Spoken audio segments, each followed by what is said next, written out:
Bab 241, Gunung Huangjin. Penerjemah, Cibi General Editor, Cibi General. Itu dia, hehe, surga telah membuka matanya. Tatapan mata saudara Qiang dan kelompoknya berubah cerah karena kegembiraan pada sosok Fang Yuan. Aku tidak sabar untuk melihat lengannya patah. Nona Zhang baik hati, dia tidak dihukum mati bahkan setelah menyinggung klan Zhang. Ternyata mereka menunggu untuk mengirimnya ke sini. Fang Yuan berjalan perlahan menuju meja batu dan langsung duduk. Raja Monyet menatapnya, lalu merentangkan lengannya. Kedua belah pihak saling menggenggam telapak tangan dan memulai pertarungan di bawah tatapan yang tak terhitung jumlahnya. Raja Monyet mengerahkan kekuatannya, tetapi lengan Fang Yuan seperti terbuat dari baja dan tidak bergerak sedikitpun. Pupil mata Raja Monyet menyusut, memperlihatkan sedikit keheranan, ini adalah manusia terkuat yang pernah ditemuinya dalam hidupnya. Fang Yuan tertawa dalam hati, aku bisa mengalahkan Raja Monyet ini bahkan ketika aku hanya memiliki kekuatan 2 babi hutan, apalagi sekarang ketika kekuatanku telah meningkat setengah dari kekuatan buaya. Raja Monyet telah melalui banyak ronde sebelumnya dan sekarang kekuatannya sudah kurang. Dapat dikatakan, situasi ini merupakan kemenangan mutlak bagi Fang Yuan. Raja Monyet ini tidak memiliki kekuatan yang sangat besar. Sebelumnya, para Master Gu yang memiliki kekuatan beruang atau kekuatan kuda akhirnya kalah. Itu bukan karena kekuatan mereka lebih rendah dari Raja Monyet, tetapi lebih karena mereka tidak dapat mengeluarkan semua kekuatan mereka dalam gulat tangan. Faktanya, semua tipe kekuatan Gu seperti kekuatan beruang, kekuatan kuda, kekuatan kelinci, kekuatan ikan, kekuatan kura-kura, kekuatan buaya, berbeda. Perbedaan ini tidak hanya dalam jumlah kekuatan mereka, tetapi lebih pada bidang keahlian mereka. Kekuatan beruang untuk memukul, kekuatan kuda untuk berlari kencang, kekuatan kelinci untuk melompat, kekuatan kura-kura untuk daya tahan, kekuatan buaya untuk menggigit. Mereka masing-masing memiliki bidang keahlian mereka sendiri. Dengan kata lain, dalam situasi tertentu, beberapa jenis kekuatan dapat digunakan secara maksimal. Sedangkan untuk gulat tangan, fokusnya adalah pada kekuatan lengan. Monyet bandit adalah ahli dalam hal ini. Orang bisa tahu hanya dengan melihat fisik mereka, dengan anggota tubuh bagian atas mereka 2 kali lebih tebal daripada anggota tubuh bagian bawah. Mereka bisa gulat tangan sejak lahir, memiliki dasar latihan kekuatan. Jika gulat tangan diubah menjadi bentuk kontes lain, banyak Master Gu yang kalah mungkin bisa menang melawan Raja Monyet Bandit. Dari sini, orang bisa menyimpulkan bahwa setiap kekuatan memiliki poin uniknya sendiri, dan mereka tidak bisa dibedakan hanya dengan melihat besarnya kekuatan mereka. Ambil contoh manusia, pukulan pasti lebih lemah daripada tendangan. Dalam kondisi normal, seseorang tidak dapat menggunakan seluruh kekuatannya. Kekuatanku setara dengan 2 babi hutan, setengah kekuatan buaya, dan kekuatanku sendiri, tetapi mustahil bagi kekuatan gulat tanganku untuk menyamai mereka. Tentu saja, memusatkan seluruh kekuatan seseorang dalam satu gerakan bukanlah hal yang mustahil. Seseorang akan membutuhkan cacing Gu legendaris itu. Fang Yuan tidak dapat menunjukkan kekuatan aslinya dalam gulat tangan, tetapi dia adalah seseorang dengan fondasi yang sangat dalam, dan dapat menjamin kemenangannya. Namun, dia tidak dapat membuatnya terlalu jelas. Oleh karena itu, dia sengaja menunjukkan ekspresi tegang, lengannya gemetar saat dia mempertahankan kebuntuan dengan Raja Monyet. Perlahan, lengannya mendorong ke bawah pada Raja Monyet. Ketika kontes berakhir, hampir semua orang tercengang. Dia benar-benar menang. Orang ini memiliki kekuatan ilahi bawaan. Kelompok manusia gempar, keterkejutan mereka menyebar ke yang lain. Tanyakan tentang orang ini. Kita harus segera merekrutnya jika memungkinkan. Para kepala klan utama merasakan gelombang kegembiraan. Dibandingkan dengan para Master Gu yang hanya bisa mereka bina setelah menginvestasikan sejumlah besar dana, rasio kualitas terhadap harga Fang Yuan jauh lebih tinggi. Mereka bisa menggunakannya tanpa investasi apapun, dan mendatangkan keuntungan bagi karavan mereka. Keberuntungan klan Zhang bagus, bisa mendapatkan harta karun seperti itu. Seketika, banyak tatapan Master Gu ke arah klan Zhang mengandung rasa iri. Tidak heran kita tidak bisa mengalahkannya. Saudara Qiang dan kelompoknya terdiam. Ini monster. Sekarang setelah kupikir-pikir, aku benar-benar beruntung tidak dipukuli sampai mati olehnya. Saat kelompok pelayan ini mengingat kembali, mereka langsung dipenuhi rasa takut. Mereka sebelumnya masih ingin membalas dendam terhadap Fang Yuan, tetapi sekarang melihat pemandangan ini, semua harapan mereka untuk membalas dendam telah sirna. Sebaliknya, mereka menjadi khawatir bahwa Fang Yuan akan mencari masalah bagi mereka di masa depan. Ekspresi pelayan lama klan Chen tampak jelek. Memikirkan bahwa si idiot ini benar-benar memiliki kekuatan yang begitu kasar. Sungguh sial, sekarang jika saja wakil pemimpin tidak menyalahkanku. Dia dengan hati-hati melirik wakil pemimpin klan Klan. Wakil pemimpin klan Chen mengerutkan kening, dia memikirkan lebih banyak hal. Dia mulai meragukan niat klan Zhang. Apakah menuntut mereka berdua adalah jebakan? Apakah mereka melihat nilai pelayan ini dan sengaja menahannya, lalu datang untuk menuntut mereka? Semakin dia berpikir, semakin masuk akal pikirannya, dia tidak bisa menahan diri untuk mendengus dingin. Siapapun yang merasa dia dipermainkan dan ditipu, tidak akan memiliki suasana hati yang baik.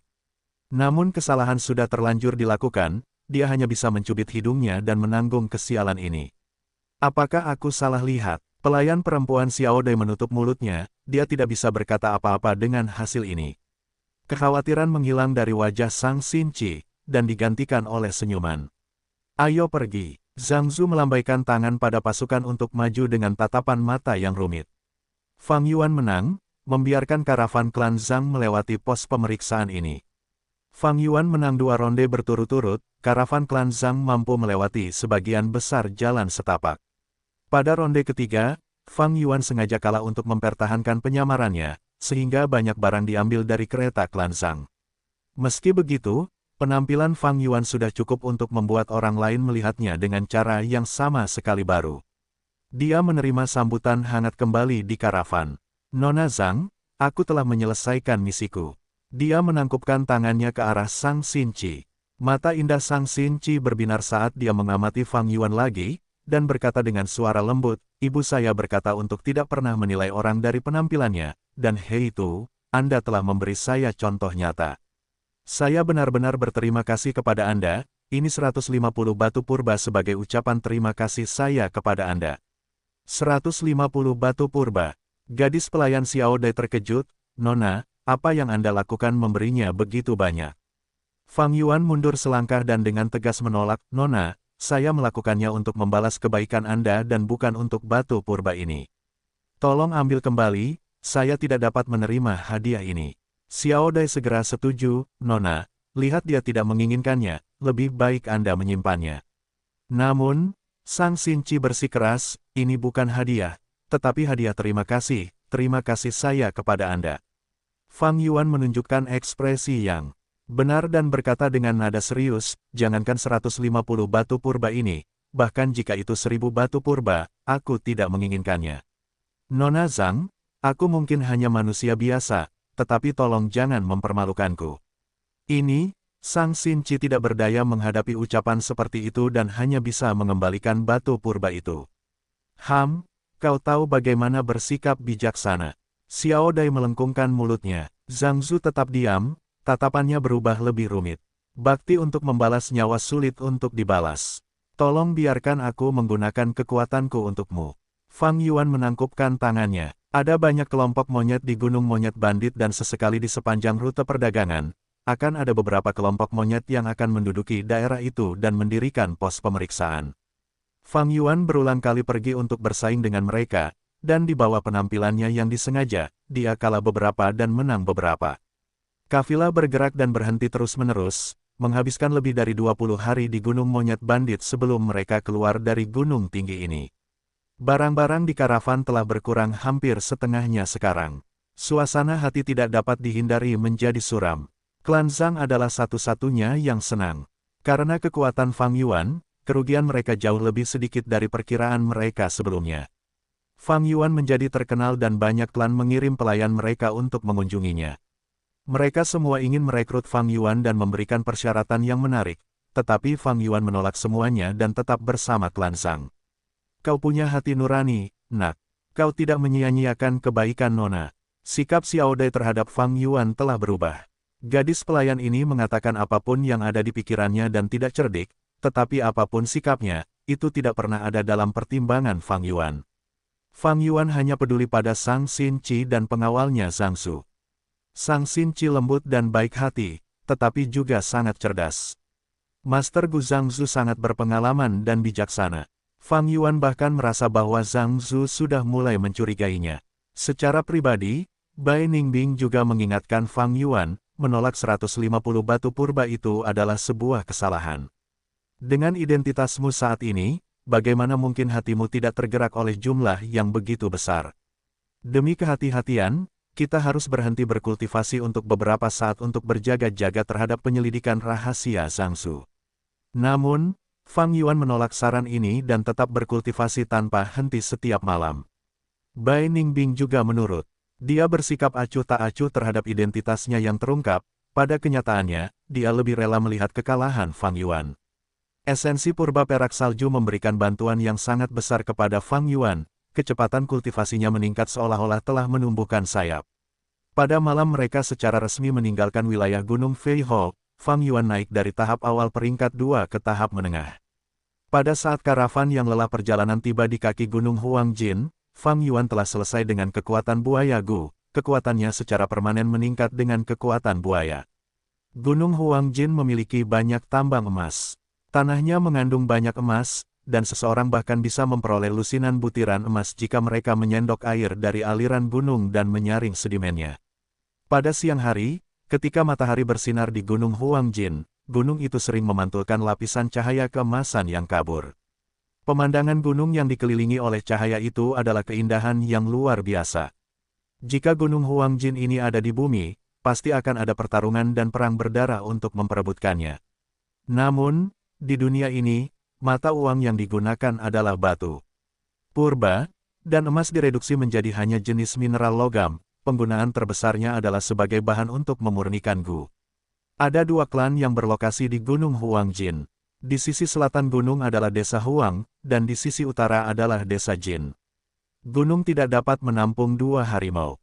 Dari Gunung King Mao dapat disimpulkan bahwa hubungan antara klan Huang dan Jin tidaklah harmonis.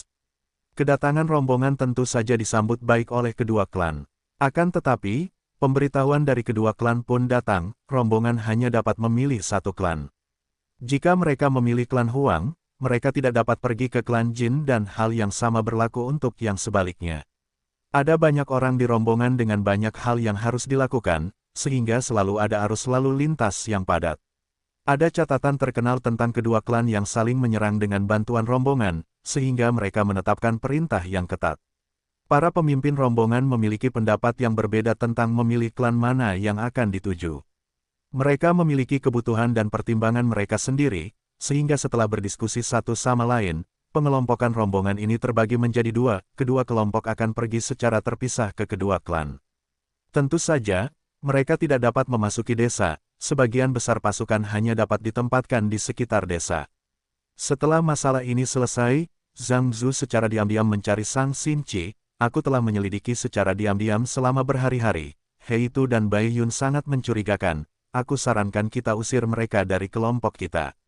Bab 242, Pemahaman bersama antara orang-orang pintar. Penerjemah, Cibi General Editor, Cibi General.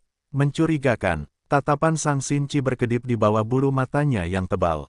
Zhang Zu mengangguk dan berkata dengan sungguh-sungguh, sebenarnya, saya sudah meragukan mereka sejak kita memasuki Gunung Fei Ho. Nona, Anda memberi mereka 150 batu purba, tetapi mereka sama sekali tidak tergerak oleh jumlah yang begitu besar. Ini benar-benar membuat orang berpikir. Dia berhenti sejenak dan melanjutkan, saya telah menyelidiki mereka secara diam-diam akhir-akhir ini, dan menemukan lebih banyak hal yang mencurigakan. Pertama-tama, mereka hampir tidak berkomunikasi dengan para pelayan di sekitar mereka, seolah-olah mereka ingin tidak terlihat. Kedua, mereka menolak tawaran perekrutan dari banyak klan, meskipun persyaratannya sangat bagus. Nona, apakah Anda masih ingat penampilannya ketika dia datang untuk meminta bantuan dari kita malam itu?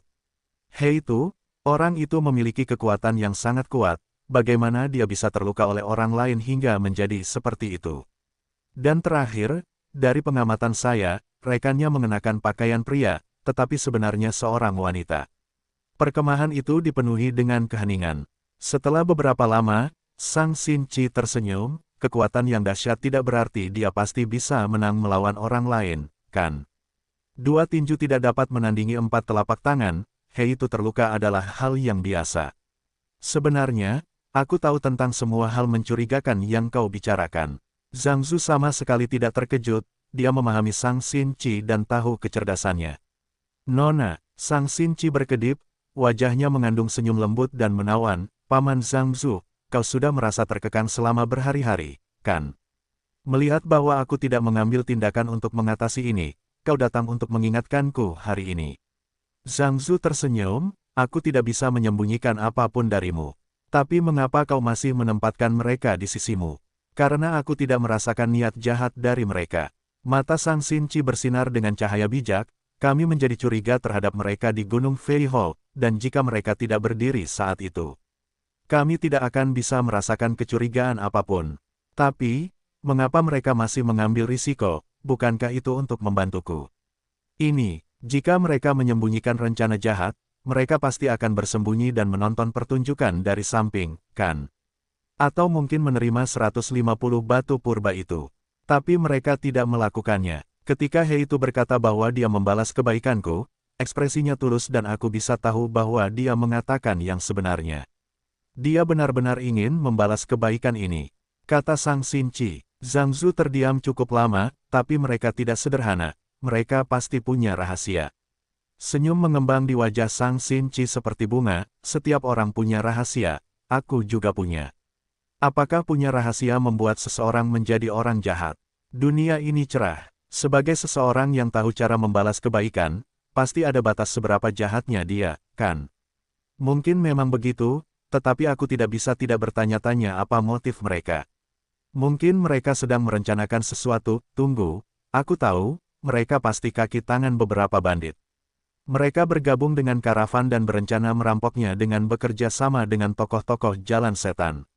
Itu tidak masuk akal. Sang Xinqi menggelengkan kepalanya, jika mereka kaki tangan, mereka seharusnya punya lebih banyak alasan untuk tetap bersembunyi. Mengapa mereka harus mengekspos diri mereka di Gunung Fei Hall? Begitu banyak orang mencoba merekrut mereka, mereka bisa saja bergabung dengan kelompok lain dan tidak akan lebih mudah untuk menyembunyikan diri. Mengapa mereka memutuskan untuk tetap bersama kita? Saya merasa mereka pasti telah melalui beberapa penderitaan. Kita membantu mereka dan mereka membalas kita. Sekarang, mereka ingin menyembunyikan identitas mereka, saya pikir kita harus membantu mereka. Zhang Zu mendesah sambil menggelengkan kepalanya, Nona, mengapa Anda selalu memikirkan orang lain?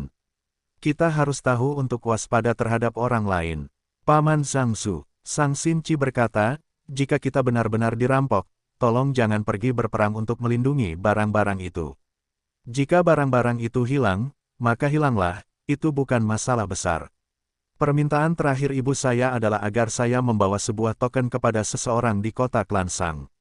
Namun, dia juga berkata jika orang itu tidak menerima kita, kita harus terus hidup melalui barang-barang ini. Ibu saya meninggal dengan cepat, dia tidak berhasil menyampaikan siapa orang yang seharusnya saya cari. Namun, saya pikir kekayaan hanyalah harta duniawi. Ibu telah meninggalkan saya, Anda dan Xiao Dai adalah satu-satunya saudara saya yang tersisa. Saya tidak ingin melihat kalian mengalami nasib buruk. Nona, jangan pernah berkata begitu, mata Zhang Zu memerah karena emosi. Mari, lihatlah. Sutra Senjia yang jujur dan asli. Berbagai jenis minuman keras berkualitas, saya mengundang semua orang untuk mencicipinya. Kigu emas, dijual hanya seharga 50 batu purba. Pasar sementara itu menjadi pusat pembicaraan dan pedagang asongan menjual barang dagangan mereka saat orang-orang berlalu lalang. Setiap kali ada karavan lewat, itu akan menjadi momen perayaan bagi klan. Di pasar sementara, tidak hanya karavan yang menjual barang dagangan mereka, beberapa anggota klan Jin juga menjual barang dagangan mereka. Barang dagangan yang mereka jual sebagian besar adalah patung atau peralatan emas, ada pot, cangkir, sendok sayur, dan baskom. Keahlian mereka dalam memahat ditunjukkan melalui patung-patung hewan dan manusia yang tampak seperti manusia. Ditambah lagi dengan permata atau mutiara berwarna merah, hijau, kuning, dan biru sebagai pelengkap, patung-patung itu tampak semakin indah. Gunung Huangjin adalah tempat yang diberkati oleh surga dengan emas ditemukan di mana-mana di dalamnya. Orang-orang yang tinggal di sini, bahkan para budak miskin mengenakan beberapa aksesoris seperti cincin emas dan kalung emas. Jepit rambut, anting-anting, dan gelang yang dikenakan oleh banyak gadis bersinar dengan kilau keemasan, tampak sangat cantik. Mereka mengobrol satu sama lain dalam kelompok dengan suara indah yang segar dan polos. Adapun para Master Gu dari klan Jin, seragam mereka mirip dengan Gunung King Mao, lengan pendek, celana panjang, ikat pinggang, pembungkus kaki, dan sepatu bambu hijau. Hanya saja beberapa menggunakan tali emas sebagai pembungkus kaki. Ikat pinggang, manset kain atau celana, semuanya berbingkai emas. Ini adalah karakteristik Gunung Huangjin. Klan-klan di perbatasan selatan pada dasarnya memiliki pakaian yang sama. Namun, para Master Gu Iblis mengenakan segala macam gaun aneh. Fang Yuan dan Bai Ningbing berjalan di antara kerumunan. Mereka telah membeli susu sapi dan kambing dari 3 hingga 4 anggota klan Jin. Fang Yuan telah mencoba yang terbaik untuk memberi makan semua Gu tombak tulang. Namun demikian, 2/3 dari Gu tombak tulang sudah mati karena kelaparan. Apakah kamu tidak takut pembelian besar-besaranmu yang gegabah itu akan mengungkap identitas kita? Bai Ningbing mengungkapkan keraguannya. Selama seseorang menggunakan penyamaran, mereka pasti akan terbongkar suatu hari nanti. Aku tidak perlu khawatir, tetapi kamu memiliki kekurangan yang terlalu besar. Fang Yuan melirik Bai Ningbing dan berkata. Bai Ningbing mendengus dingin, dia tahu apa kekurangannya, jenis kelaminnya. Bahkan wanita tua di dusun itu bisa melihatnya. Wanita dan pria memiliki perbedaan fisiologis, ini bisa disamarkan, tetapi itu membutuhkan cacing Gu khusus yang tidak dimiliki Bai Ningbing. Jadi, bahkan jika dia mengenakan pakaian longgar, menutupi wajahnya dengan topi jerami, mengolesi tubuhnya dengan abu dan mengikat dadanya, jenis kelaminnya pasti akan terungkap seiring berjalannya waktu. Fang Yuan melanjutkan, jadi, daripada menutupi kebenaran, akan lebih baik untuk mengungkapkan beberapa hal atas inisiatif kita sendiri dan membiarkan yang lain menenangkan pikiran mereka, berpikir bahwa mereka telah melihat melalui kita dan memiliki kendali atas situasi tersebut. Mengungkapkan diri sendiri tidak selalu merupakan hal yang buruk. Seseorang hanya bisa menerima kepercayaan ketika mereka mengungkapkan identitas mereka. Fang Yuan tidak bisa mengungkapkan kartunya sendiri, melakukannya akan terlalu tidak wajar dan tidak selaras dengan perilaku mereka sebelumnya. Hanya ketika pihak lain menemukan dan menyelidiki, Fang Yuan dapat mengambil kesempatan untuk mengungkapkan beberapa hal dengan mudah. Bai Ningbing mengerti, jadi kamu sengaja menunggu mereka menemukan sebelum respons. Kamu akhirnya menjadi pintar. Namun, 3 hari berlalu dan respons dan penyelidikan yang diharapkan Fang Yuan masih belum tiba. Bai Ningbing akhirnya mendapat kesempatan untuk menyindir Fang Yuan, jadi, ada kalanya kamu juga salah. Fang Yuan mendengus sambil merenung dalam hati, dari ekspresi dan perilaku Zhang Zu, aku bisa melihat bahwa dia sudah curiga pada kita. Dia tidak menyelidikinya secara mendalam dan menahan diri, kemungkinan besar karena bisa saja ada bahaya di jalan. Namun, sekarang karavan telah tiba di klan Jin, situasinya sangat aman dan dia seharusnya sudah mulai menyelidikinya. Kecuali, sosok Sang Xinchi muncul di benak Fang Yuan. Benar-benar cerdas dan juga berani. Dia kemungkinan besar adalah orang yang menghentikan Zhang Zu. Agak bermasalah, sepertinya terlalu pintar juga bisa menjadi masalah. Fang Yuan menghela napas. Kelembutan dan kebaikan Sang Xinchi telah memberikan dampak yang dalam padanya, membuatnya sedikit meremehkan kecerdasan gadis ini. Sang Xinchi ingin mencapai kesepahaman antara orang-orang cerdas dengan Fang Yuan, dia jelas mencoba berpura-pura bodoh. Namun, Fang Yuan memiliki motif yang berbeda dan lapisan pemahaman ini malah berubah menjadi hambatan. Kalau begitu, aku akan mengambil inisiatif saja. Fang Yuan menghela napas dan pergi mencari Sang Xinchi. Kau ingin menjalin kerja sama denganku. Di dalam tenda, Sang Xinchi dan Zhang Zu memasang ekspresi terkejut saat Fang Yuan mengungkapkan niatnya. Mereka tidak pergi mencari keduanya, tetapi keduanya malah datang mengetuk pintu mereka. Ini sedikit di luar dugaan gadis muda itu. Pikiran Zhang Zu terguncang, kau akhirnya menunjukkan warna aslimu. Kerja sama, Nona Zhang, aku agak malu mengatakannya, tetapi kita membutuhkan batu purba dan aku menganggap diriku cukup berpengetahuan tentang pedagang. Aku ingin meminjam sejumlah barang, dan kita akan membagi keuntungan yang kita peroleh menjadi 2, bagaimana? Fang Yuan sedikit membungkukkan tubuhnya, tidak tampak seperti budak atau sombong. Kau tidak memiliki batu purba dan miskin seperti tikus, tetapi kau ingin meminjam ayam yang bertelur. Kau terlalu percaya diri. Tatapan mata Zhang Zu memancarkan cahaya dingin, mengapa menurutmu kau pasti akan mendapat untung? Dan atas dasar apa menurutmu klan Zhang akan meminjamkan barang-barang itu kepadamu? Tentu saja akan ada untung dan rugi dalam berbisnis. Aku juga tidak bisa menjamin untung. Mengenai pertanyaanmu yang kedua, menurutku Nona Zhang adalah orang baik dan seharusnya meminjamkan barang-barang itu kepadaku, kan? Kau ingin bertanya tentang alasanku, aku hanya bisa menjawab bahwa itu adalah perasaan ini. Jika perasaan ini salah, maka anggaplah masalah ini tidak pernah terjadi. Fang Yuan menjawab sambil tersenyum. Telinganya hilang satu dan seluruh tubuhnya dipenuhi luka bakar, membuatnya tampak menakutkan saat dia tersenyum. Namun, Sang Xinci menatapnya dan melihat dalam dirinya, semacam kepercayaan diri, ketegasan, dan pancaran perencanaan yang cermat. Pancaran ini memancarkan jenis karisma yang berbeda, menembus melalui penampilannya yang buruk rupa. Menarik, sepertinya dia juga merasakan kecurigaan kita, jadi dia ingin mencapai kesepahaman diam-diam denganku. Tatapan Sang Xinci terus berkedip. Setelah beberapa saat, dia tertawa. Gaya komunikasi, terus terang, semacam ini membuatnya merasakan keamanan yang tak terlukiskan dan juga perasaan segar. Jika kamu tidak ada di sana, bahkan seperempat barang tidak akan tersisa, mereka pasti sudah direnggut oleh monyet-monyet di Gunung Feiho. Karena kamu memiliki gagasan ini, aku akan menyerahkan barang-barang ini kepadamu. Katanya, jika gadis pelayan Xiao Dai ada di sini, dia mungkin akan mulai membuat keributan besar. Fang Yuan menunjukkan ekspresi linglung untuk beberapa saat, sebelum dia membungkuk untuk menunjukkan rasa terima kasihnya. Nona, ini ketika Fang Yuan meninggalkan tenda, Zhang Zu tidak tahan lagi. Sang Xinci mengerjap nakal seperti anak kecil, bukankah ini menarik? Apa kau mendengar apa yang baru saja dia katakan? Dia bahkan belum memulai bisnisnya, tetapi sudah berbicara tentang pembagian keuntungan menjadi dua. Nada bicaranya seolah-olah keuntungannya sudah pasti. Dia hanya orang yang kasar, berapa banyak bakat yang bisa dia miliki. Zhang Zu dengan nada meremehkan mencemooh, jika kita berbicara tentang bakat bisnis, siapa yang bisa dibandingkan dengan Nona? Aku masih ingat bagaimana kau mengelola properti selama bertahun-tahun dan mengembangkannya. Jika bukan karena rasa iri orang-orang kecil di klan Zhang. Baiklah, apa gunanya membicarakan masa lalu? Karena Paman Zhang Zu percaya pada bakatku, maka kau harus percaya padaku. Bahkan, jika He itu menghambur-hamburkan barang-barang ini, aku masih bisa membangun kembali bisnis dari awal, bukan?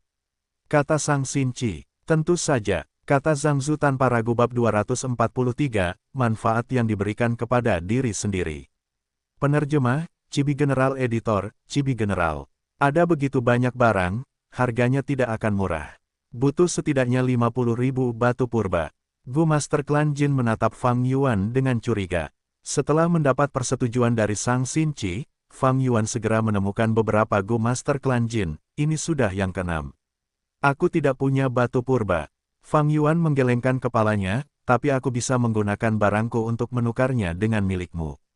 Tukar, alis Gu Master terangkat. Dia tidak terkejut karena barter adalah hal yang umum, terutama di karavan. Baginya, tidak ada kerugian dalam barter selama nilainya hampir sama. Apa yang akan kamu gunakan untuk menukar?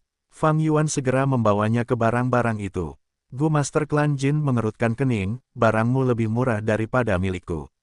Tapi kamu bisa mendapatkan harga yang bagus untuk itu di Gunung Huang Jin ini, apakah aku salah?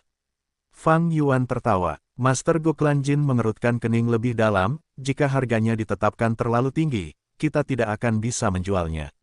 Kalau begitu, jual saja pelan-pelan, lama-lama akan laku juga. Barang lebih mahal kalau langka, saat itu kamu akan duduk di rumah mengumpulkan hasil penjualanmu.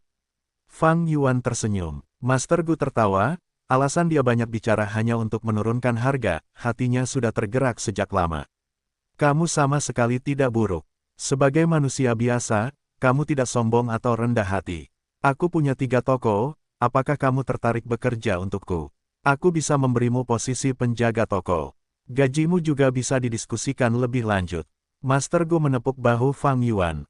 Fang Yuan menolak dengan sopan, Master Gu merasa sedikit kasihan. Hei itu, apa yang telah kamu lakukan? Setelah transaksi selesai, Xiao Dai berlari dengan ekspresi dingin. Kamu menukar semua barang. Apa yang kamu coba lakukan? Kamu terlalu berani. Xiao Dai menghentakkan kakinya dengan marah, apakah kau tahu semua barang ini dipilih oleh Nona setelah banyak pertimbangan? Setelah kita mengangkutnya ke kota Klansang, kita bisa menjualnya dengan harga 2 kali lipat. Cepat, tukarkan kembali sekarang. Ekspresi Fang Yuan berubah dingin, nonamu telah meminjamkan semua barang itu kepadaku, yang berarti, ini milikku. Aku sedang mengurus barang-barangku sendiri, apakah ada masalah? Tatapan Fang Yuan menyapu Xiao Dai, cahaya dingin melintas di matanya. Xiao Dai langsung merasakan hawa dingin yang membuat jantungnya berdebar-debar. Fang Yuan telah memutuskan untuk mengungkap lebih banyak dan dengan demikian bersikap begitu kuat terhadap Xiao Dai. Xiao Dai cerdas dan fasih berbicara selama ini, tetapi sekarang, perasaan dingin merayapi hatinya. Aku akan memberitahu misi, awas. Dia berusaha sekuat tenaga menyembunyikan emosinya, tetapi tetap pergi dengan panik. Laporannya tentu saja tidak mengganggu Fang Yuan. Namun, para pelayan yang dibawa Sang Xinqi memiliki banyak pendapat tentang tindakan Fang Yuan. Banyak yang berdiskusi secara diam-diam, mengira Heitu ini sudah gila. Fang Yuan tahu nilai barang-barang ini dan dapat merasakan bakat bisnis Sang Xinqi. Namun, ini adalah pertama kalinya dia berbisnis, pengalamannya sangat kurang meskipun dia memiliki bakat. Bisnis bukan hanya mengangkut barang ke tempat tujuan, dan mendapatkan keuntungan dari selisih harga. Seorang pedagang ahli sejati juga mendapatkan keuntungan di sepanjang jalan. Menggunakan pandangan ke depan mereka yang tajam untuk menjelajahi peluang baru, mempelajari tentang spesialisasi setiap gunung, dan menyesuaikan dengan kebutuhan setiap klan, mereka membangun jaringan sambil mengambil keuntungan dari semua orang di sekitar mereka. Tentu saja, persyaratan ini terlalu tinggi untuk Sang Xinqi saat ini. Dia baru berusia 16 tahun, meskipun dia memiliki bakat, dia masih gadis muda yang segar. Fang Yuan menghabiskan sekitar 100 tahun di kehidupan sebelumnya untuk berdagang. Dia bergabung dengan karavan dan bahkan menjadi seorang pemimpin. Dia juga membuka tokonya sendiri, termasuk perjudian batu dan bahkan pelelangan. Dalam hal pengalaman dan pandangan ke depan, para pemimpin dan wakil pemimpin dalam karavan itu tidak dapat menandingi Fang Yuan, apalagi Sang Xinqi yang tidak berpengalaman. Masih ada jarak ke Gunung Sang Liang. Jika aku memanipulasi ini sepenuh hati, setidaknya aku dapat meningkatkan nilai barang-barang ini hingga 7 atau 8 kali lipat. Margin keuntungan ini mengerikan. Lebih tinggi lagi, bahkan Fang Yuan pun dapat melakukannya. Karena keadaan sebenarnya, 7 hingga 8 kali lipat adalah batas dunia ini. Tentu saja, jika aku menggunakan metode yang tidak lazim, bukan hanya 7 atau 8, aku dapat dengan mudah meningkatkannya hingga 70 atau 80 kali lipat. Berpikir demikian, Fang Yuan tidak dapat menahan diri untuk tidak memikirkan sebuah puisi di bumi. Mematuhi hukum dan hidup dalam kekhawatiran terus-menerus, para bandit hidup dalam kesenangan setiap malam, mereka yang menyakiti orang lain untuk menguntungkan diri sendiri menunggang kuda, sementara mereka yang saleh dan adil kelaparan. Mereka yang membangun jembatan dan memperbaiki jalan menjadi buta, sementara mereka yang membunuh dan menyebabkan pembakaran memiliki banyak keturunan. Ketika aku meninggal, aku bertanya kepada Buddha. Buddha berkata, tidak ada yang dapat aku lakukan. Haha, sistem dan hukum yang disebut-sebut itu adalah untuk merampas hak orang banyak dan membatasi yang lemah. Di dunia manapun itu, hukum rimba berlaku. Jadi, bahkan selama era yang diperintah oleh hukum, banyak orang kaya dan berpengaruh menemukan celah dan menghindari penilaian hukum. Belum lagi dunia Gu ini, di mana kekuatan adalah segalanya yang dibutuhkan seseorang untuk memberikan pengaruh. Dalam kehidupan Fang Yuan sebelumnya, dia pernah berbisnis dengan sepenuh hati, memiliki jutaan aset dan properti yang tak terhitung jumlahnya. Namun kemudian, beberapa ahli dengan santai merebutnya, menyebabkan dia bangkrut dan hidup di jalanan. Selama 400 tahun berikutnya dalam hidupnya, setiap kali dia mengingatnya kembali, dia sangat senang karena memiliki pengalaman seperti itu. Hanya melalui rasa sakit seseorang dapat belajar tentang kebenaran. Justru karena pengalaman ini, dia terbangun dari delusinya dan terbebas dari belenggu yang mengikatnya saat hidup dalam masyarakat bumi yang taat hukum. Manusia seringkali dibutakan bukan oleh pemandangan di hadapan mereka, tetapi oleh rantai di hati mereka. Bagi Fang Yuan, jika dia mematuhi moral bisnis dan menjadi pengusaha yang baik, dia hanya bisa mendapatkan keuntungan 7 hingga 8 kali lipat. Namun, Jika dia menggunakan beberapa metode ilegal, menjadi pedagang yang tidak bermoral, dia bisa mendapatkan keuntungan lebih dari 10 kali lipat. Jika dia meninggalkan jabatannya, dan berbohong serta menipu, menjadi pedagang yang tidak jujur, dia bisa mendapatkan keuntungan puluhan kali lipat. Jika dia langsung membunuh dan merampok, dia bahkan tidak membutuhkan modal. Bisnis tanpa menginvestasikan modal, selalu paling menguntungkan. Namun, Fang Yuan memiliki tujuan lain dalam berbisnis sekarang. Dengan demikian, metode yang melanggar aturan tidak dapat digunakan dan ini membuatnya merasa sedikit menahan diri. Akan tetapi, malam sebelum karavan berangkat, seorang Master Gu Klan Jin diam-diam mendekatinya. Ada kesepakatan rahasia yang ingin kami buat, apakah Anda tertarik? Master Gu ini adalah salah satu dari mereka yang berdagang dengan Fang Yuan sebelumnya. Fang Yuan tidak mempermasalahkannya, tetapi setelah beberapa menit, ia mengubah pikirannya. Anda mengatakan, seseorang ingin menjual rumput Jinsan. Ia sangat terkejut, hampir menduga bahwa ia salah dengar. Bagi klan Jin, rumput Jinsan tidak dapat digantikan dengan bahan lain, itu adalah sumber daya perang yang penting. Justru karena dapat digunakan sebagai bahan penyempurnaan, klan Jin dapat menghasilkan sejumlah besar gu ulat sutra emas. Tetapi sekarang seseorang ingin menjualnya. Dalam ingatan Fang Yuan, itu karena klan Jin memiliki sejumlah besar gu ulat sutra emas peringkat 3 sehingga kekuatan pertempuran mereka meningkat dengan cepat, sehingga menyingkirkan klan Huang dan menjadi pengendali wilayah tersebut. Tunggu sebentar, klan Huang masih ada sekarang. Ini berarti klan Jin belum sepenuhnya memproduksi resep untuk gu ulat sutra emas. Seharusnya tidak demikian, saat ini mereka seharusnya sudah punya beberapa ide, kalau tidak, mengapa mereka menanam rumput Jinsan secara massal? Pikiran Fang Yuan bergerak seperti kilat. Dia menyelidiki, aku sudah hampir selesai berdagang barang.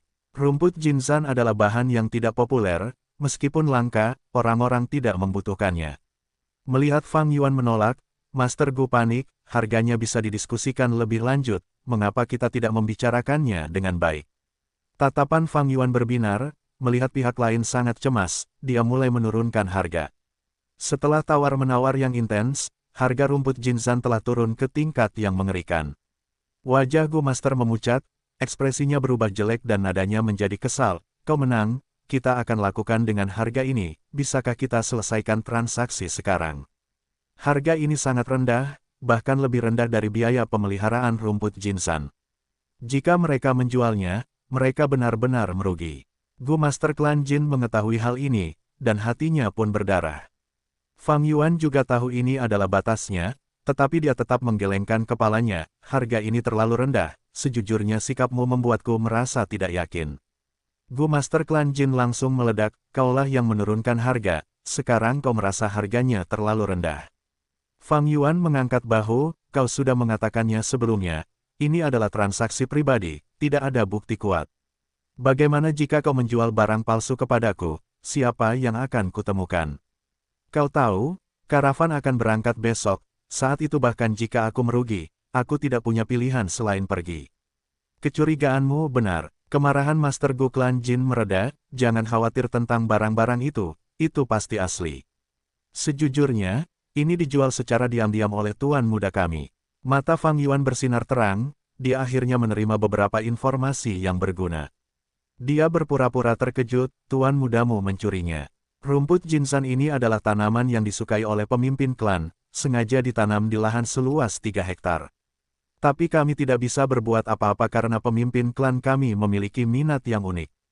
Jadi jangan khawatir, rumput Jinsan bukanlah hal yang penting, anak itu mengambil barang-barang ayahnya untuk dijual, bahkan jika ketahuan, dia hanya akan dimarahi. Kata Master Gu, Fang Yuan segera mengerti semuanya. Jadi seperti ini, klan Jin telah mencoba memperbaiki resep untuk gu ulat sutra emas. Pada titik ini, mereka sudah memiliki gambaran kasar dan menanam rumput Jinsan seluas 3 hektar. Namun, untuk mencegah perhatian yang tidak diinginkan dari klan Huang, informasi ini disimpan di antara para petinggi klan, bahkan tuan muda tidak mengetahuinya. Hanya berpikir bahwa rumput ini ditanam karena tertarik. Masa pertumbuhan rumput Jinsan sangat panjang, membutuhkan waktu 4 tahun untuk tumbuh dewasa. Dalam ingatannya, klan Jin melancarkan serangan mereka setahun kemudian. Mereka menggunakan ulat sutra emas peringkat 3 Gu yang memiliki kekuatan ofensif yang tajam untuk melenyapkan klan Huang dan mendominasi Gunung Huangjin. Jika rumput Jinzan seluas 3 hektar ini habis, mereka juga tidak akan dapat menemukan banyak rumput itu di pasaran. Kemudian untuk melenyapkan klan Huang, klan Jin perlu membuang waktu beberapa tahun lagi. Jelas, rumput Jinzan ini adalah barang yang berbahaya. Jika dia benar-benar membelinya, itu akan memprovokasi klan Jin yang besar ini. Orang biasa akan menghindarinya seperti wabah, tetapi Fang Yuan melihat peluang besar darinya. Keuntungan ini, meskipun berbahaya, karena diberikan kepadanya dengan kedua tangan, bagaimana mungkin dia menolaknya? Sejujurnya, meskipun Fang Yuan memiliki teratai harta karun esensi surgawi, dia masih membutuhkan batu purba, dan itu bukanlah jumlah yang sedikit. Ketika mereka tiba di kota klan Sang, dia perlu membeli cacing Gu, dan itu membutuhkan banyak batu purba. Mengandalkan produksi harian teratai harta karun esensi surgawi itu merepotkan dan tidak cukup. Tuan muda itu jelas-jelas pemboros, dia mungkin dimanja oleh pemimpin klan, tetapi sedang membutuhkan uang baru-baru ini, jadi dia mengarahkan pandangannya pada rumput Jinzan. Hehehe, berpikir demikian, Fang Yuan tidak bisa menahan tawa.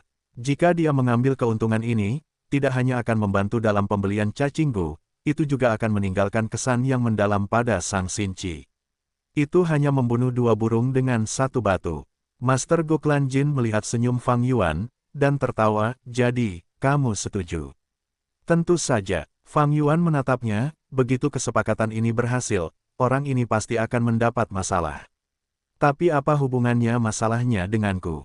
Yang dipikirkan Fang Yuan sekarang adalah bagaimana cara menelan keuntungan ini tanpa mencekik dirinya sendiri. Bab 244, hampir memeras.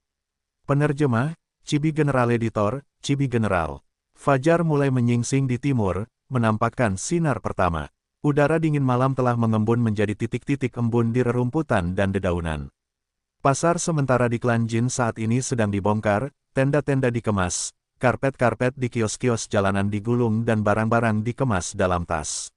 Setelah tinggal di desa Jin selama beberapa hari, karavan bersiap untuk berangkat. Adapun para pedagang, tidak peduli berapa banyak barang yang mereka jual atau beli, mereka pada akhirnya akan mendapat untung. Jadi, meskipun mereka kelelahan, mereka memasang senyum ceria di wajah mereka. Namun, ekspresi Xiao Dai mengerikan. Nona, saya baru saja memeriksa bahwa He itu telah menukar hampir semua barang. Dan di barang-barang yang ditukarnya, saya melihat 3 gerobak penuh dengan rumput Jinzan. Rumput Jinzan, alis panjang Sang Xinci sedikit berkerut. Xiao Dai sangat marah, seraya menarik tangan Sang Xinci, bahkan orang awam sepertiku tahu betapa tidak berharganya rumput Jinzan, tetapi dia telah menukarnya dengan begitu banyak rumput Jinzan. Nona, He itu ini hanya membuat masalah. Petik 2. Xiao Dai, tenanglah dulu. Sang Xinci menepuk tangan Xiao Dai, dia seharusnya menukar rumput Jinzan ini kemarin malam. Aku tidak tahu mengapa dia melakukan itu tetapi dia pasti punya alasan untuk menukar barang-barang lainnya. Coba pikirkan, sudah cukup bagus bahwa dia bisa melakukan ini sebagai manusia biasa. Nona, mengapa kamu membelanya? Aku hanya memikirkanmu. Barang-barang ini awalnya milik kita. Mengapa kamu membiarkan orang lain menghambur-hamburkannya dengan percuma?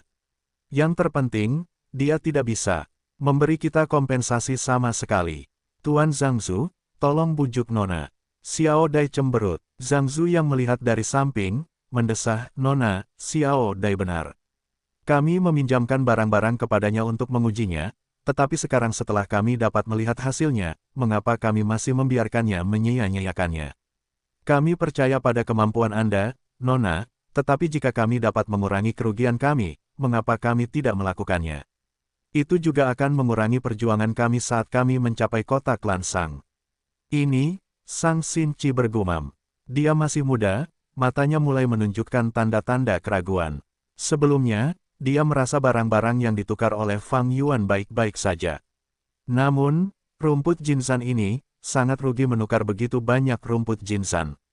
Rumput Jinzan mudah diawetkan, tetapi tidak dapat dijual karena permintaannya hampir tidak ada. Persediaan yang begitu besar akan membusuk cepat atau lambat, dan akhirnya, mereka tidak punya pilihan selain memotong harga dan menjual stok, itu pasti akan menghasilkan kerugian. Permisi, Apakah Anda Nona Zhang Xinqi? Tepat saat itu, seorang Master Gu setengah baya yang berkeringat deras, dengan cemas berlari ke arah Sang Xinqi. Pelat besi diikat pinggangnya diukir dengan angka 2, yang menunjukkan pangkat Master Gu ini. Hang Xinqi tersenyum tipis, "Ya, bolehkah saya bertanya siapa Anda?" Pria parubaya itu menangkupkan tinjunya, "Saya pengawal pribadi pemimpin klan, saya datang atas perintahnya untuk meminta bantuan." "Oh, silakan bicara. Nona Zhang seharusnya membeli rumput Jinzan dalam jumlah besar kemarin malam. Seluruh ceritanya seperti ini, pemimpin klan kami sangat menyukai rumput Jinzan dan karena itu ia sendiri menanam beberapa untuk kesenangan. Namun, Tuan Muda diam-diam menggalinya dan menjualnya tanpa sepengetahuan pemimpin klan. Sekarang, pemimpin klan telah mengurung Tuan Muda, dan juga ingin membeli kembali rumput Jinzan. Saya dengan tulus meminta Anda untuk menjualnya kembali kepada kami." Master Gu ini sopan, tetapi kesopanan itu menunjukkan sikapnya yang tegas. "Nona," ekspresi Zhang Zu berubah serius saat ia mengingatkan Sang Xinqi. Pengawal pribadi ini mewakili pemimpin klan Jin. Masalah ini bisa besar atau kecil, dan bisa menjadi serius jika ditangani dengan tidak tepat. Sang Xinqi melirik Zhang Zu dan menganggukkan kepalanya untuk menunjukkan bahwa dia mengerti. "Sebenarnya, saya juga seseorang yang mencintai bunga dan saya dapat memahami hasrat pemimpin klan yang terhormat. Kami akan menyerahkan rumput Jinzan kepada klan Anda yang terhormat tanpa kehilangan satu tangkai pun." Melihat seorang nona yang berakal sehat membuat orang senang. Ekspresi kepala penjaga pribadi itu menjadi rileks dan memperlihatkan sedikit senyum.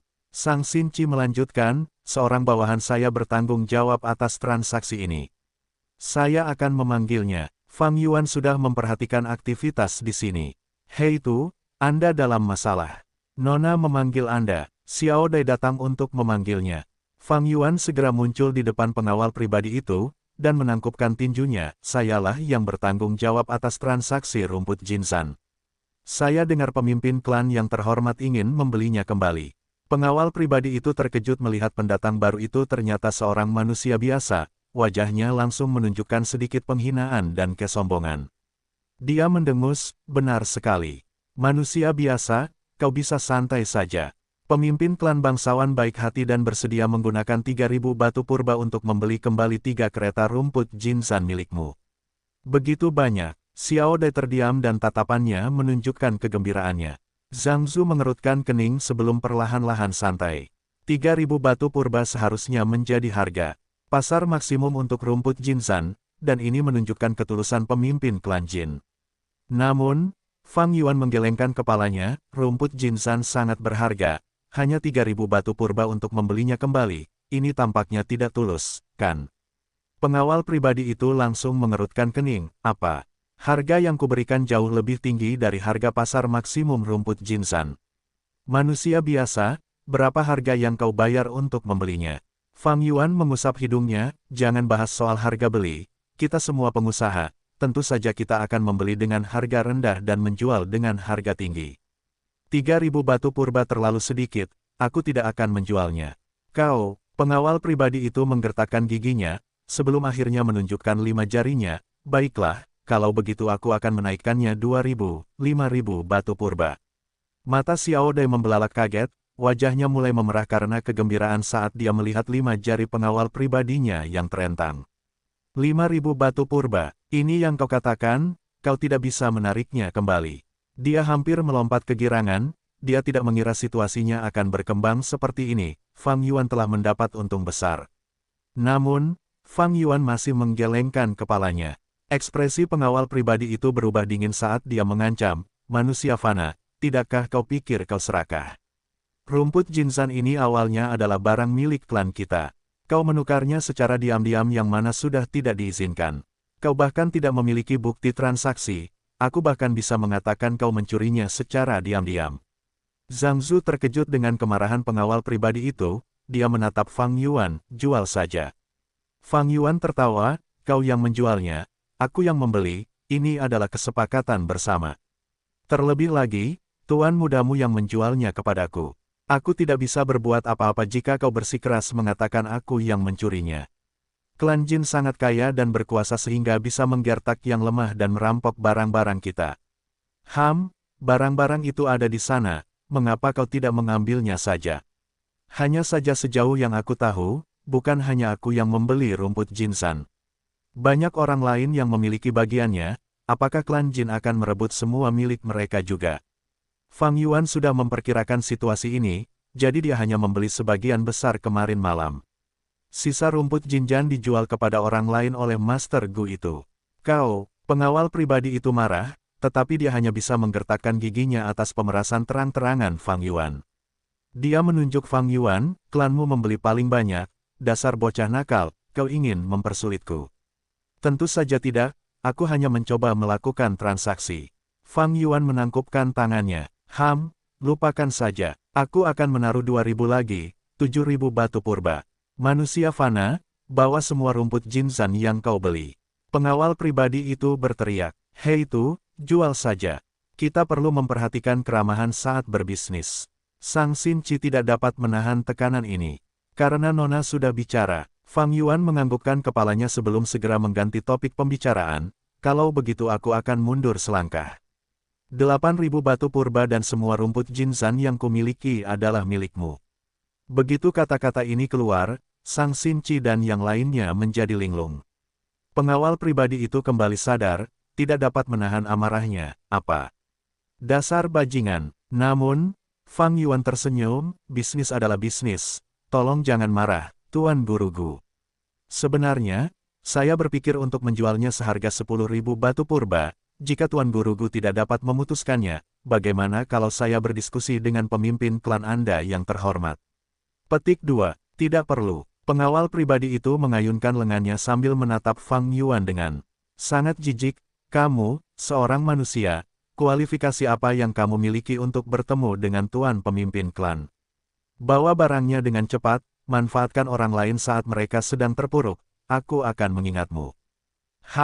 Kata-katanya, tidak diragukan lagi, berarti dia menyetujui harga yang dinaikkan Fang Yuan.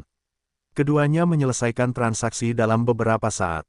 Fang Yuan bahkan belum menggunakan 500 batu purba untuk membelinya, tetapi hanya dalam satu malam, rumput Jinzan berpindah tangan seharga 8.000 batu purba. Nona, ada 2 peti yang penuh dengan batu-batu purba. Xiao Dai berseri-seri karena gembira. Dia telah menyaksikan seluruh proses transaksi dengan ketakutan, tetapi sekarang setelah dia melihat batu-batu purba ini, dia merasa bahwa semuanya sepadan. Bahkan tatapannya ke arah Fang Yuan berubah. Apakah kamu sudah tahu? Itu tidak mungkin, ini seharusnya hanya kasus kucing buta yang menemukan tikus mati. Dia menatap Fang Yuan dari atas ke bawah dan berkomentar. Menyinggung klan Jin hanya karena 8.000 batu purba tidak sepadan. Zhang Zu telah mengerutkan kening sejak awal, dia menatap Fang Yuan dengan sedikit ketidakpuasan dan memperingatkan, jangan pernah mengambil risiko seperti itu lagi. Fang Yuan hanya tersenyum dan menoleh ke arah Sang Xinchi, menurut kontrak kita sebelumnya, Nona akan mendapatkan setengah dari 8.000 batu purba ini, dan saya meminta Nona untuk menjaga setengah bagian saya juga. Apakah sudah diselesaikan? Pemimpin klan Jin berdiri di atas bukit, memperhatikan karavan yang pergi. Seorang tetua berdiri di sampingnya dan melaporkan, ya, pemimpin klan. Kami telah membeli kembali semua rumput Jinzan. Hanya saja klan Zhang benar-benar penuh kebencian karena memanfaatkan situasi untuk memeras kami. Alis pemimpin klan Jin mengerut. Oh, bicaralah. Tetua itu menjelaskan rinciannya. Pemimpin klan Jin tersenyum, itu hanya 8.000 batu purba, tidak perlu dipedulikan. Namun, nyonya klan Zhang itu cerdas, dia menyuruh seorang pelayan fana untuk menyelidiki situasi dan mendapatkan uang ini untuk dirinya sendiri. Tuan pemimpin klan, bagaimana jika klan Zhang ini sudah mengetahui rahasia klan kita dan dengan demikian memanfaatkannya untuk memeras kita? Hahaha, jangan terlalu curiga. Kalau mereka tahu pentingnya rumput Jinzan bagi klanku, kenapa mereka hanya memeras 8.000 batu purba? Mereka akan membeli semuanya atau bahkan tidak setuju untuk menjualnya. Tapi untuk berjaga-jaga, kirim beberapa Master Gu untuk mengawasi mereka sampai mereka benar-benar meninggalkan wilayah Gunung Huangjin. Pastikan untuk mengawasi jika ada orang yang mencoba diam-diam pergi ke klan Huang. Kalau ada, bunuh mereka di tempat. Niat membunuh pemimpin klan meluap di sekelilingnya saat dia mengatakan ini. Pikiran tetua itu bergetar, sesuai perintahmu, pemimpin klan. Fang Yuan melirik kembali ke Gunung Huangjin, bibirnya melengkung membentuk senyum. Tidak jauh dari sana, di dalam kereta, Sang Xinci membuka tirai dan menatap punggung Fang Yuan. Matanya yang indah bersinar terang, setelah tenggelam dalam pikiran yang mendalam bab 245, tingkat 2 tingkat atas. Penerjemah, Chibi General Editor, Chibi General. Rombongan itu melintasi pegunungan dan lembah saat mereka melakukan perjalanan ke barat. Setengah bulan kemudian, rombongan itu tiba di Gunung Hunmu yang memiliki banyak pohon yang tampak aneh. Fang Yuan menjual setengah dari barang-barangnya untuk membeli banyak kayu istimewa ini. 20 hari kemudian, mereka tiba di Gunung Juyu. Gunung itu penuh dengan gundukan dan kawah. Semua gundukan ini dibuat oleh tetesan air hujan yang jatuh. Di tempat ini, begitu hujan turun, tetesan air hujan sebesar tong anggur jatuh dan membentuk kawah besar di tanah. Dengan demikian, klan Tong dari Gunung Juyu membangun gua-gua kosong di dalam gunung. Jika itu adalah bangunan terbuka, akan mudah hancur oleh hujan. Di desa klan Tong, minyak lampu emas yang dibeli Fang Yuan di Gunung Huang Jin sangat populer. Selama mereka tinggal di sana, hujan turun 3 kali. Dengan demikian Fang Yuan memperoleh banyak tetesan air hujan minyak biru. Tetesan air hujan ini adalah jenis material untuk berbagai keperluan. Tetesan air hujan raksasa ini adalah kemalangan desa klan Tong yang memaksa mereka tinggal di dalam gua gunung. Namun, itu juga merupakan sumber pendapatan mereka. Setelah meninggalkan Gunung Juyu, rombongan itu tiba di Gunung Fangzuan. Batu-batu di gunung ini aneh. Masing-masing berbentuk kubus, dengan ukuran dan ketebalan yang bervariasi. Klan Dafang adalah klan berskala besar yang telah tinggal di Gunung Fangzuan selama lebih dari 1000 tahun. Tempat tinggal mereka terbuat dari ubin, jauh lebih baik daripada kondisi di desa klan Tong.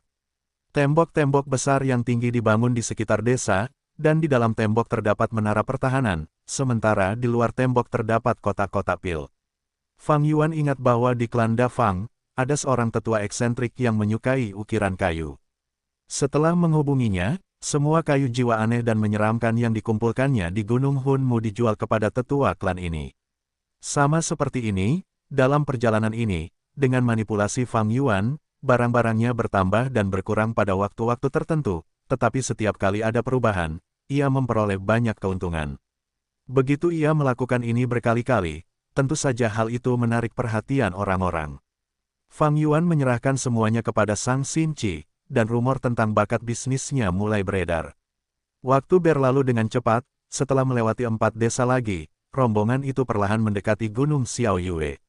Malam ini, rombongan itu mendirikan kemah sementara di dekat tebing. Kita telah memasuki wilayah Gunung Xiaoyue, perjalanan selanjutnya adalah melewati pegunungan dan lembah yang tak berpenghuni.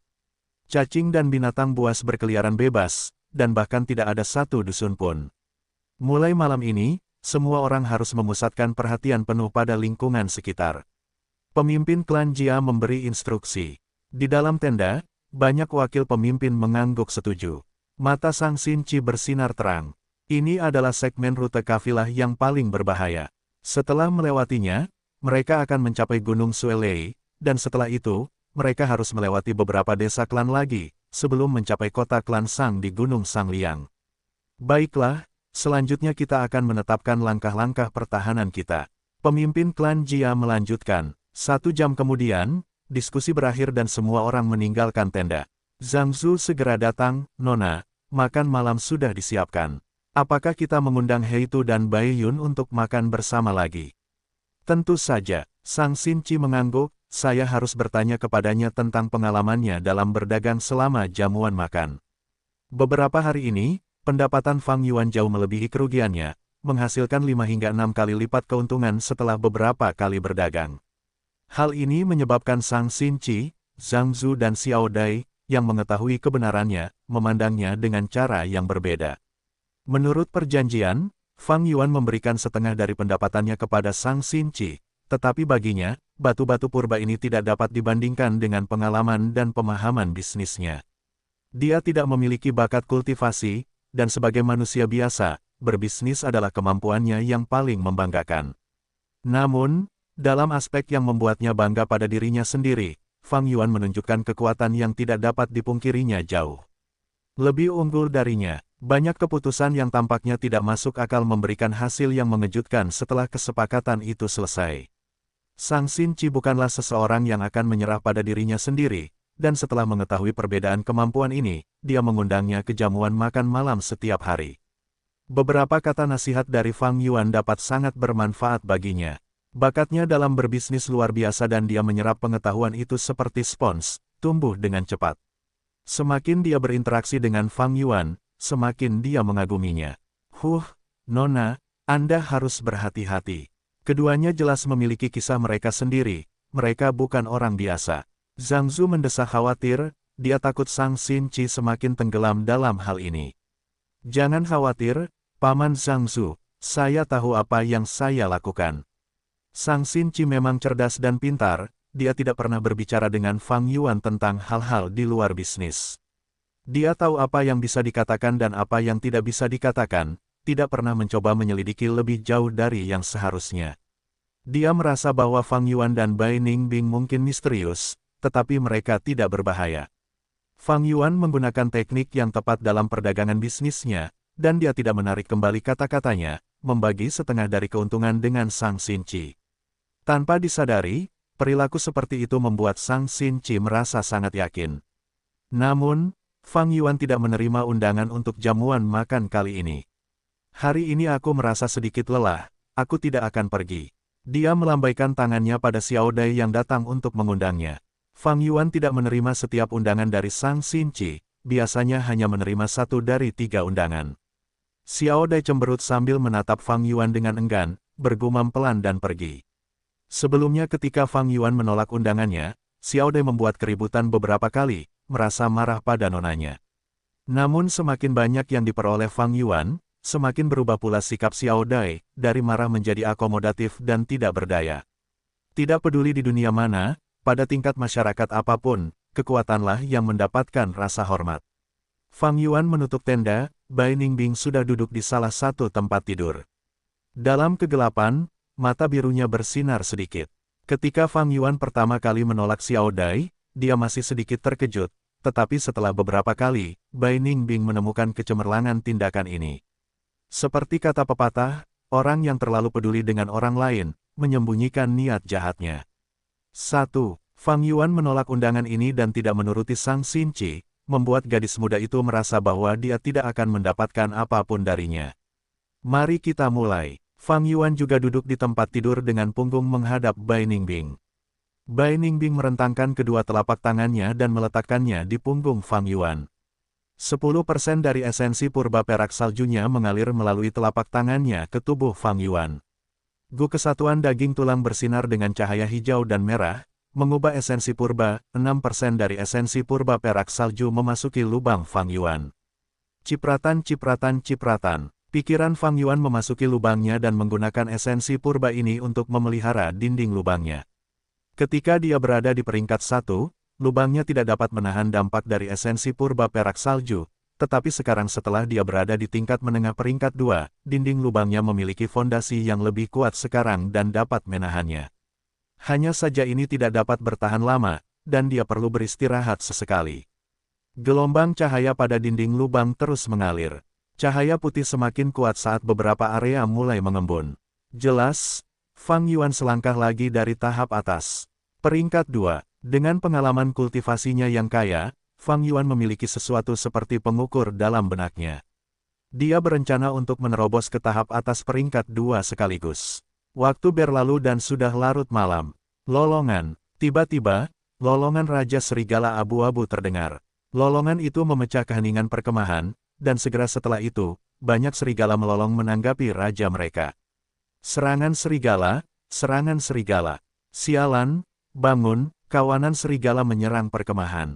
Serigala abu-abu begitu banyak, aku bahkan tidak bisa menghitung jumlahnya.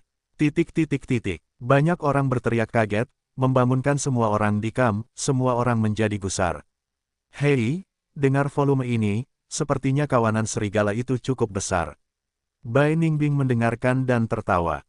Dalam perjalanan karavan, mereka bertemu dengan banyak serangan kelompok binatang buas, dan sekarang dia tidak terkejut lagi. Ini adalah Gunung Xiao Yue, beberapa orang mengatakan seluruh serigala perbatasan selatan tinggal di sini. Selama bulan purnama, kawanan serigala akan menatap bulan bundar, dan lolongan serigala dapat menyebabkan seluruh gunung bergetar dan berguncang. Ini baru malam pertama kita, dan kita sudah bertemu kawanan serigala abu-abu, nasib kita buruk. Fang Yuan membuka matanya sedikit, tetapi melakukan banyak tugas dan tidak menghentikan kultivasi di celahnya. Sialan, ada terlalu banyak serigala. Gu Master Penyembuh, di mana Gu Master Penyembuh? Ayahku terluka, dia banyak berdarah. Pertahanan arah tenggara telah ditembus, cepat dukung mereka. Situasinya lebih parah dari yang diperkirakan Bai Ningbing. Setelah menemukan kawanan serigala, hanya dalam beberapa menit, garis pertahanan pertama di kamp berhasil ditembus, dan serigala-serigala itu menyerbu ke dalam kamp. Ah, angkat senjata kalian dan lawan binatang buas ini. Para pelayan berteriak saat suara pertempuran dan teriakan terus berlanjut. Apakah kita akan keluar? Bai Ningbing bertanya. Untuk apa? Apa yang bisa kau lakukan? Jangan lupakan identitasmu. Setelah hening sejenak, Fang Yuan menjawab dengan acuh tak acuh. Tetapi serigala-serigala itu sudah menyerbu ke sini, barang-barang yang baru saja kau beli mungkin akan rusak. Bai Ningbing tertawa, menunjukkan kegembiraan dalam nadanya. Kalau begitu biarkan mereka rusak. Fang Yuan memejamkan matanya lagi. Setelah beberapa saat, suara Xiao Dai terdengar dari luar tenda. Hei itu, hei itu. Apakah kalian berdua di dalam? Ada apa? Bai Ningbing bertanya. Ya ampun, kau masih di sini. Keributan yang sangat keras dan kau bahkan tidak bangun.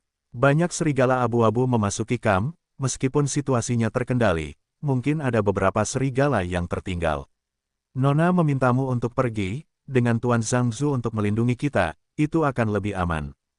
Teriak Xiao Dai. Tidak perlu, karena situasinya terkendali, kami tidak akan mengganggu Nona. Aku bisa menangani 1 atau 2 serigala abu-abu dengan kekuatan fisikku. Fang Yuan menjawab. Xiao Dai mendesak lagi, tetapi tetap ditolak. Akhirnya dia menghentakkan kakinya di luar tenda, kelompok yang tidak tahu terima kasih. Jangan salahkan aku karena tidak mengingatkanmu jika kau mati.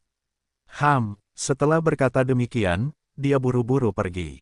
Serigala abu-abu terus menyerang selama 15 menit sebelum mundur. Serangan kelompok binatang buas ini membawa kerugian terbesar yang pernah diderita karavan tersebut sejak mereka didirikan. 3 Master Gu tewas dalam pertempuran, lebih dari selusin terluka, banyak pelayan tewas, dan sebagian besar barang rusak. Terutama barang milik klan Zhang, mereka menerima kerusakan paling besar. Semua barang ini dipinjam oleh Fang Yuan, dan menurut perkiraan pertama, Fang Yuan kehilangan lebih dari 1000 batu purba dalam 1 malam ini.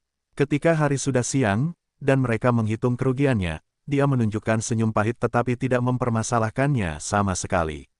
Karena tadi malam, dia telah naik ke peringkat 2 tahap atas. Hanya menghabiskan beberapa bulan saja, kecepatan kultivasi ini mengejutkan bahkan bagi Bai Ningbing yang mengetahui metodenya.